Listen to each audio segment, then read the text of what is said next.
So for weeks I have not been able to use my riding lawnmower, and I've been watching some videos, and apparently this might be the ignition coil, might be the problem, or the starter.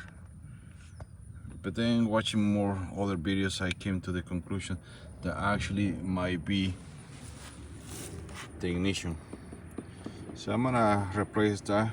I already have the part, and you guys might have to come back to another of my videos to see whether I came down to the right conclusion that it was not a battery, it was not the ignition coil, neither the starter, but it was the this thing right here. So we'll change it and come back to you guys later.